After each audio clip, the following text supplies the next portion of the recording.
जी हाँ, खुल गया है आपके अपने चिड़ावा शहर में grocery for you supermarket. Free home delivery के साथ एक ही छत के नीचे जरूरतमंद सामान उपलब्ध, विशेष ऑफर और विशेष छूट के साथ।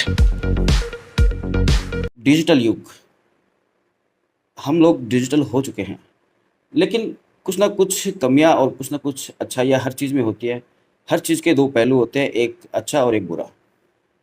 मैं पंकज, कैमरामैन दीपक के साथ। हालांकि इन दिनों के अंदर अपन बात करें कि डिजिटल होने के बाद में काफ़ी कुछ समस्याएं आम जन को देखने को मिलती है, लेकिन सबसे बड़ी एक समस्या जो है आम पब्लिक के, एक गरीब जनता जो है उसके लिए सबसे बड़ी दुविधा ये है कि उनको इस डिजिटल इंडिया, आजकल के जो स्मार्टफोन है, आजकल के जो नए नए सॉफ्टवेयर वगैरह आ रहे हैं, इनके बारे में पूरी जानकारी नहीं है। अगर जानकारी है तो उनके साथ अगर कुछ अनहोनी होती है तो वो लोग हिचकिचाते हैं कि अब क्या होगा आगे। जी हाँ, मैं बात कर रहा हूँ साइबर क्राइम की। साइबर क्राइम भी बढ़ता जा रहा है और साइबर की जो चीज़ें हैं वो हमारे लिए उपयोगी भी है, और कुछ चीज़ें हैं तो उनका जो दुरुपयोग है वो हमारे द्वारा या हमारे जैसे ही कुछ युवा साथियों द्वारा किया जाता है। अपन बात करेंगे साइबर क्राइम के ऊपर।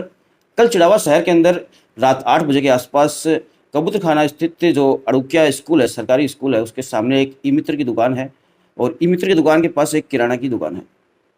उन्हीं की दोनों दुकानें एक ही है, एक ही मालिक की है। एक पर पिताजी बैठते हैं तो एक पर उनका बेटा बैठता है। बात ऐसे है कि कल शाम को एक युवक उनके पास आता है, कुछ कोल्ड ड्रिंक वगैरह उनसे परचेज करता है और जो चीज़ पैसा जो है वो उनको फ़ोन पे करने के लिए बोलता है।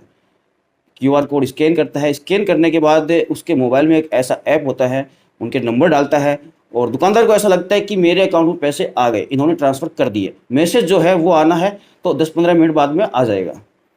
वो उनके सामने ही मोबाइल नंबर डालता है, उनके क्यूआर कोड से जो स्कैन करता है। इस तरह से वो 150 रुपये का सामान खरीदता है और वो पैसा उनको ट्रांसफ़र कर देता है। दुकानदार सोचता है कि पैसा आ चुका है, लेकिन आधे 1 घंटे बाद तक उनके पास मैसेज नहीं आता है। तब वो छानबीन करते हैं अपने अकाउंट की कि पैसा आया कि नहीं आया। तब उन्हें मालूम चलता है कि मेरे साथ तो 100 रुपये की 50 रुपये की ठगी हो चुकी है। वो शायद मेरे हिसाब से ऐसे युवा है जो यहीं चिड़ावा शहर में कहीं कोचिंग कर रहे हैं या फिर कहीं पढ़ाई कर रहे हैं या फिर कहीं हॉस्टल में रहकर अपना गुजारा वसारा कर रहे हैं। 100 रुपये की बात नहीं है, उन्होंने रिपोर्ट नहीं की। 100 रुपये के लिए, 50 रुपये के लिए उन्होंने अच्छा नहीं समझा, लेकिन यही वारदात धीरे धीरे बड़ी होती है। उनका हौसला है जो है वो बुलंद होता जा रहा है। आज 100 रुपये कर रहे हैं, 50 रुपये कर रहे हैं, फिर 1000 रुपये आएंगे, फिर 10 पे आएंगे, फिर लाखों पड़ जाएंगे। साइबर क्राइम है उसी के ऊपर। तो हमारे साथ एक ऐसे शख्स है, एक ऐसे युवा है जो आपकी मदद कर सकते हैं। समय रहते आपको उनको संपर्क करना होगा, आपको उनके पास जाना होगा, इतना करना है आपको। तो शायद आपके जो पैसे हैं, 100 रुपये हो या फिर लाख रुपए हो या फिर कितने भी हो, शायद आपकी मदद हो सकती है। अपन बातचीत करेंगे दिनेश जी से, वो हमारे साथ हैं, यहाँ पर मौजूद है, तो उन्हीं से बातचीत करेंगे, पूरी जानकारी उनसे लेते हैं अपन। तो दोस्तों, साइबर एक्सपर्ट दिनेश जांगीड़ हमारे साथ हैं, इनसे जानते हैं अपन कि इन चीज़ों से कैसे बचा जा सकता है और ये हमारी आमजन की कैसे मदद कर सकते हैं। सर, स्वागत है आपका शिवनगरी के अंदर। धन्यवाद सर, धन्यवाद। सबसे पहले तो ये ताज़ा ही घटना है, कल रात की ही। एक युवक एक दुकान पे सामान खरीदता है, परचेज करता है, उसके बाद में वो क्यूआर कोड स्कैन करके या फिर नंबर डाल के उनको मैसेज दिखा देता है कि मेरे मोबाइल से पैसे ट्रांसफ़र हो चुके हैं। हाँ हाँ, इसके 2 तरीके हैं मोस्टली जिनमें होता है। स्पेशली एक तो होता है, इसमें क्या होता है कि आपको स्क्रीनशॉट, वो प्रीफिक्स सेट होता है उनका कि 100 रुपये की चीज़ लेनी है अपन को, बस 100 रुपये का स्क्रीनशॉट किसी और को ट्रांसफ़र किया हुआ पहले का होता है। वो आपको स्कैन जरूर कर लेगा, लेकिन उसके तुरंत बाद आपको पता है मोबाइल से टास्क मेन्यू में गए और तुरंत आपको स्क्रीनशॉट दिखाएगा, सर ट्रांसफर हो गया है। एक तो वो है, तो वहाँ पे कस्टमर को देखना चाहिए कि अभी ट्रांसफर हुआ है, स्क्रीनशॉट तो नहीं है कहीं, ये चीज़ देखनी है। और एक दूसरा, स्पूफिंग के बहुत सारे ऐप हैं जो क्या करते हैं, आपके नंबर के नाम, आपके ही नंबर के, वो आपको बिल बना के जनरेट करके दे देता है। That's it. वो सेम डिट्टू बना के देता है। आप चाहे गूगल पे का जनरेट करवा लो, चाहे फोन पे का करवा लो, चाहे पेटीएम का करवा लो। बहुत सारे एप्लीकेशन है जिनके नाम तो अभी इतने बहुत सारे, जैसे पेटीएम का भी है, फोन पे का भी है, इनके वो बिल जनरेट करके देता है, जैसे आप रिसिप्ट स्क्रीनशॉट लेते हो वैसे। ये 2 तरीके। तो आप किस तरह से मदद कर सकते हैं? और सबसे पहले जो है कस्टमर है, जो भी पीड़ित है, उसको सबसे पहले क्या करना चाहिए? सबसे पहले तो अगर ऐसा कुछ भी होता है तो वो, एक तो ये स्क्रीनशॉट वाला है, तब तो उसको क्विकली देखना चाहिए। और दूसरा जो है, वो अगर ट्रांजैक्शन करेगा तो उसमें यूटीआर नंबर होता है या फिर यूपीआई से ट्रांजैक्शन नंबर होता है। अगर वो दिख रहा है इसका मतलब ट्रांजैक्शन हुआ है। वहाँ पे यूटीआर नंबर नहीं दिखेगा आपको, अगर आप चेक करोगे स्क्रीनशॉट तो उसमें यूटीआर नंबर भी नहीं दिखेगा और ट्रांजैक्शन नंबर भी नहीं दिखेगा। अगर वो दिखता है ट्रांजैक्शन आईडी वगैरह, इसका मतलब ट्रांजैक्शन किया है। और दूसरी चीज़, अगर वो फोन पे या गूगल पे से करता है ना, तो नोटिफिकेशन आपके पास इंटरनेट आपको प्रॉपरली ओपन करके रखना चाहिए। आपने जिस नंबर पे करवाया है उसका क्विकली रिप्लाई आता है उस पर। अगर ऐसा नहीं होता है तो आपको क्विकली मतलब बैंक से कांटेक्ट करना चाहिए कि मेरे क्विकली रिप्लाई क्यों नहीं आ रहा। कभी कभी हो जाता है कि ट्रांजैक्शंस में भी दिक्कत हो जाती है, तो एक दो में तो चलता है, लेकिन हर बार नहीं होता है डिले कभी भी। तो वो बैंक के एंड से होता है, तो आपको वहाँ से कांटेक्ट करना चाहिए।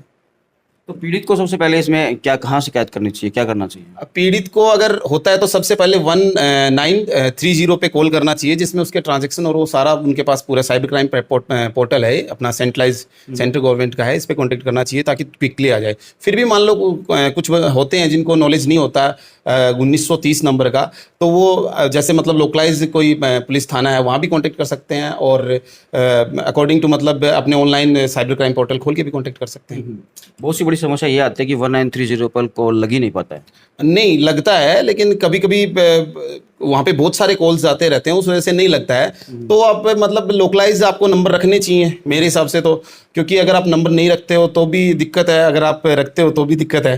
तो फिर मेरे हिसाब से तो वो दिक्कत पालनी चाहिए ना, जिससे अपन को फायदा होता है। ये चीज़ अभी आप क्या मदद कर सकते हैं हमारे जो भी व्यूवर्स हैं या फिर जो भी आमजन है, जो भी पीड़ित होते हैं इन फ्यूचर, उनको सबसे पहले कहाँ तो आना चाहिए और क्या करना चाहिए इसके बाद? वो अपना ऑफिस है अभी कबूतर खाना पे, वहाँ पे आके वो कांटेक्ट कर सकते हैं। फ्री ऑफ कॉस्ट है मेरी तरफ से, कोई चार्जेबल नहीं है, कोई वो नहीं है। बेसिकली तो होता क्या है कि कुछ लोग होते हैं, जैसे कुछ दिन पहले आपने मेरे को मैसेज किया था, तो एक गर्ल्स का कोई का वो था, तो उसका मेरे पास कॉल आया कि पंकज सर ने आपको बताया होगा। मैंने कहा हाँ बताया, आप आ जाइए ऑफिस। वो नहीं आए। उससे पहले ही 3 दिन पहले आपने कॉन्टेक्ट बताया था कि पेमेंट ट्रांसफर होगा, उसको भी मैंने बोला आप आ जाइए, वो नहीं आए। तो पहले तो अपन को डर निकालना होगा कि साइबर क्राइम में अगर हो गया तो अरे आपका पेमेंट गया है, आपको क्यों डरना है। अब पहले तो वो डर निकालना पड़ेगा, पुलिस से या फिर मेरे से आपसे कम्युनिकेट तो करना पड़ेगा। सबसे पहला स्टेप ये है, अगर आपने फर्स्ट स्टेप कर दिया ना, after that we will handle it. हम आप इसको हैंडल कर लेते हैं। वो भी फ्री ऑफ कॉस्ट? हाँ वो भी फ्री ऑफ कॉस्ट। मतलब पैसे आने के बाद तो नहीं मांगोगे ना कि अरे भाई नहीं इतना सर, आधा कर लो इसको? नहीं सर, नहीं सर, नहीं। नहीं ऐसा होता ऐसा है? कुछ भी नहीं है सर, अभी तक तो है नहीं। आगे का अब फ्यूचर तक बता आगे कर सकते हैं ऐसा? हो सकता है, मतलब कुछ ऐसे हो जैसे मतलब कंपनीज का डेटा होता है वो होता है, जैसे काफी सारे डेटा होते हैं, उनमें क्या होता है कॉम्प्लिकेशन होता है बहुत ज्यादा, तो उसमें हम कर सकते हैं। एक क्या है कि कुछ दिनों पहले एक केस आया भी था, शायद मैंने आपके नंबर भी दिए थे। होता क्या है कि उनकी जो पर्सनल डिटेल्स है, फोटो वगैरह है, वो यूज में लेते हैं फेक आईडी बनाकर कि मैं ये बोल रही हूँ, लड़की है लड़का, किसी भी अंदाज में मतलब बातचीत करते हैं। वो उनकी अश्लील फोटो या फिर अन्य फोटो, नॉर्मल फोटो वो वायरल करने की धमकी देकर उनसे बातचीत करते हैं, ब्लैकमेल करते हैं। फर्स्ट ऑफ ऑल तो वो उनका एक तरीके से थोड़ा हाई लेवल का वर्ड है, हैनी ट्रैप जिसको बोलते हैं, वो यूज करते हैं। सबसे पहले तो वो कम्युनिकेशन स्टार्ट करते हैं, फिर आपकी डिटेल धीरे धीरे आपसे पूछते हैं, और वो डिटेल आप उनको फुलफिल करवा देते हो, मतलब उनको सेंड कर देते हो। आपकी पर्सनल फोटो है, डीओबी है, ये चीजें आप उनको दे देते हो। आफ्टर दैट उसके पास पूरी पर्याप्त मात्रा में आपके डेटा है, जिसको डेटा बोलते हैं, कलेक्शन ऑफ इन्फॉर्मेशन, आपका इन्फॉर्मेशन है पूरा, फिर वो आपको यूज कर सकता है इजीली। एग्जाम्पल के लिए अगर अपन किसी भी चीज में आप एक CS के ऑफिस में जाएंगे तो उनसे पूछेंगे कि पैन कार्ड की और उनकी वैल्यू बहुत, आधार कार्ड की वैल्यू बहुत ज्यादा होती है, और आपको पता होगा कि पैन कार्ड और अकाउंट स्टेटमेंट जो होता है उनके पासवर्ड प्रोटेक्शन मोस्टली की डेट ऑफ बर्थ आती है। अगर आपने डेट ऑफ बर्थ बता दी तो आपका वो डेटा शेयर हो गया। अगर आपका आधार कार्ड शेयर हो गया तो आपका आधार कार्ड हर चीज से लिंक है। तो सबसे पहले तो आपको अपना इन्फॉर्मेशन शेयर नहीं करना है। दूसरा, आप बता रहे हो कि जैसे फेसबुक वगैरह पे आपका कॉपी हो जाता है, तो उसका एक ऑप्शन है अपना, क्या करता है कोई भी करता है तो सबसे पहले अपनी फ्रेंड लिस्ट को कॉपी करता है। तो अपन को फ्रेंड को पब्लिक ना करके प्राइवेट करना चाहिए, ताकि लोग आपके फ्रेंड्स को कॉपी ना कर पाए, क्योंकि आपके फ्रेंड को ही उसको नॉलेज है कि आपके फ्रेंड को कांटेक्ट करेंगे और कांटेक्ट करके उससे अपन पैसे मांगेंगे।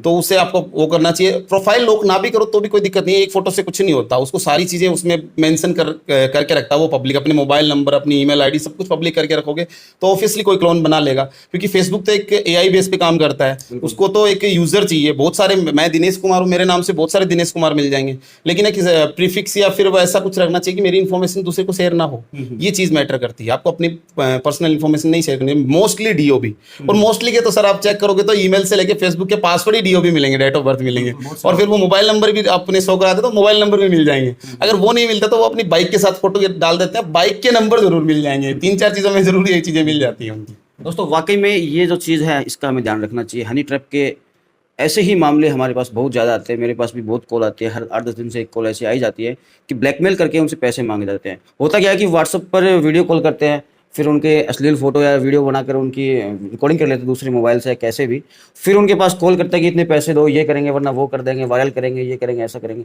तो इसमें सबसे बड़ी गलती है हम युवा साथियों की। हम उनकी बातों में, चिकनी चिकनी बातों के अंदर हम आ जाते हैं, झांसे में आ जाते हैं उनके, और फिर हम पीड़ित बन जाते हैं। तो ये सब नहीं होना चाहिए। युवा साथियों से मेरी खासतौर पर अपील है। बिल्कुल बिल्कुल, इसमें भी एक बहुत सारा ये होता है कि अपन एक अपने अपन से कोई भी अब इन्फॉर्मेशन मांगता है, हेलो का मैसेज आ गया एक छोटा सा, टिपिकली कोई भी हेलो का मैसेज आ गया। बहुत सारे ऐसे भी हो रहे हैं व्हाट्सएप पे, यही नहीं कि आपको किसी ग्रुप में ऐड कर दिया जाता है, आप सोचते हो यार अपन को ग्रुप में ऐड कर दिया, इन्फॉर्मेशनल रहेगा अपने लिए, चिड़ावा के नाम से ग्रुप में ऐड कर दिया, फिर आपसे उस ग्रुप में कुछ इन्फॉर्मेशन लोग शेयर कर रहे होते हैं। अभी कुछ ही दिनों पहले हुआ है, तो उसमें इन्फॉर्मेशन शेयर कर होते हैं, वो अपने अपने नाम बताते हैं और कहाँ से हो ये बताते हैं और सारी इन्फॉर्मेशन बताते हैं, उससे आपका फेसबुक प्रोफाइल को मैच कर लेते हैं। अब मोस्टली मैं चिड़ावा से हूँ, दिनेश कुमार चिड़ावा सर्च करेंगे, 2 and 3 4 5 10 तक मेरा नंबर मिल आ जाएगा कि हाँ 10 प्रोफाइल्स में से हाँ ये दिनेश है। उसको क्लिक किया और वो इन्फॉर्मेशन निकाल लेते हैं कि यहाँ से ये है। इसी के साथ जैसे मतलब आप बता रहे हो कि उसमें एक चीज़ और होती है, अभी अपने चिड़ावा के ही हैं, कोई भी एक डॉक्टर सर हैं और वेल एजुकेटेड है डॉक्टर हैं, तो और हॉस्पिटल में हैं, उनके पास एक नंबर से मैसेज आता है कि सर मैं आर्मी से बोल रहा हूँ, ऑलरेडी उनका आर्मी से कोई मेडिसिन वगैरह का ट्रांसफ़र होता रहता है, तो सर हमने आपको एक QR कोड भेजा है, इस पे आप एक बार ₹1 डाल के चेक कर लीजिए, फिर आपके पास 10 रुपीज़ आ जाएं तो मेरे को बता देना, ताकि हम लोग आपको क्रॉस चेक करके फिर अपना आर्मी का काम करेंगे। वो प्रोफाइल फोटो भी आर्मी के लगाए रखते हैं व्हाट्सएप पे, आपको अपनी फोटो भी भेजेंगे पूरा। फिर जैसे वो ₹1 भेजते हैं, वापस 10 रुपीज़ वो सेंड कर देते हैं, लेकिन फिर बोलते हैं सर हमारा तरफ से ट्रांजेक्शन कैंसिल हो गया। वो कैंसिल कुछ नहीं हुआ, लेकिन सर हम आपको है ना 500 रुपीज़ डाल रहे हैं, आप एक बार डाल के वापस डाल के देखना। वो 500 डालते हैं आपके अकाउंट में बाकायदा, मैंने उनके वो सारे देखे, फिर आपके पास वो 500 आ जाते हैं, उसके बाद वो वापस उनके पास चले, आपको बोलते हैं सर आप ज़्यादा अमाउंट डाल के देखना। फिर आदमी के माइंड में थोड़ा आता है यार इसने 500 रुपये डालने हैं, तो अपन 1000 रुपये डाल के देखते हैं। वो 1000 रुपये डाल दिया, वो नंबर भी बंद है और वो सारा वो बंद है। ऐसे ऐसे करके वो 5-7 लोगों से दिन में करता है कम से कम, तो होता है 500 क्या 1000 भी कर सकता है वो, तो इस हिसाब से उसका तो वो हो गया काम, 10-15 हज़ार रुपये डेली की कमाई हो जाती है। बिल्कुल बिल्कुल आराम से। उसको यही चाहिए होता है, और उस नंबर का भी ये होता है कि वो जो नंबर होता है वो डेड पर्सन का नंबर होता है मोस्टली। जैसे मान लो किसी पर्सन की 1 घंटे पहले डेड हुआ है कोई पर्सन, उसका आईडी लिया और वो एक्टिवेट करवा लिया, और जैसे मतलब उस सिम को एक्टिवेट करवा लिया, अब उसके खिलाफ अगर आप FIR भी करते हो तो कोई फायदा नहीं है, क्योंकि बिकॉज वो आदमी तो जा चुका है। That's it. तो इसमें आपके नंबर दे दिया जाए आमजन को, अगर कोई भी समस्या होती है साइबर क्राइम से रिलेटेड, तो आप इनसे संपर्क कर सकते हैं, ये आपकी हर संभव मदद करेंगे। बिल्कुल बिल्कुल, 8094736268 मेरे नंबर हैं, और ऑफिस के हैं 8118849092, ये ऑफिस के नंबर। कुछ कहना चाहेंगे? कुछ पीड़ित शख्स भी शायद ये वीडियो देख रहे होंगे अभी। हाँ हाँ बिल्कुल, आप कबूतर खाना के आसपास मेरा ऑफिस है, भागीरथी कॉम्प्लेक्स में, गीतांजलि ज्वेलर्स के सामने। अगर आप कबूतर खाना पे खड़े होकर देखोगे तो वहाँ पे बैनर लगा हुआ मिलेगा आपको, वहाँ पे आके कांटेक्ट कर सकते हैं। और डरना नहीं है किसी से भी, कितना भी बड़ा क्रिमिनल हो, चाहे कितना ही बड़ा हो, किसी से नहीं डरना है। गलती उससे भी होती है और होगी, डेफिनेटली होगी, बिकॉज डिजिटल वर्ल्ड है, सबूत जरूर छोड़ेगा, तो आपको जरूर कॉन्टेक्ट करना चाहिए मेरे हिसाब से। तो दोस्तों मैं भी यही कहूँगा कि अगर आपके साथ ऐसी कोई घटना होती है, साइबर क्राइम से जुड़ा हुआ कोई मामला होता है, तो सबसे पहले पुलिस प्रशासन के पास जाए, आप 1930 पर कॉल करें, या फिर इनसे दिनेश जी से संपर्क कर सकते हैं आप। और संपर्क आपको तुरंत करना होगा, ये नहीं कि आप 2 दिन 3 दिन बाद में करें। जब भी आपके साथ ऐसा फर्जी मामला, ठगी मामला होता है, तब पहले पुलिस पे कंप्लेंट कीजिए, फिर इनसे मिलिए, जो भी होगा अच्छे से अच्छा बेस्ट रिजल्ट निकल कर आएगा ही आएगा। और एक बार फिर कहूँगा कि अगर आपके पैसे निकल जाते हैं, अगर आपके साथ ऐसी धोखाधड़ी होती है, तो घबरा कर डरने की, घर बैठने की ज़रूरत नहीं है। बाहर निकलिए और उनसे लड़िए। अपने पैसे हैं वो वापस आते हैं, बहुत सी बार आते हैं। जो लोग कोशिश करते हैं उनके पैसे वापस भी आते हैं, लेकिन जो कोशिश ही नहीं करते, जो घर बैठे रहते हैं, उनका तो क्या आएगा फिर। तो अभी के लिए इतना ही। देखते रहिए शिवनगरी टाइम्स, जुड़े रहिए शिवनगरी टाइम्स के साथ।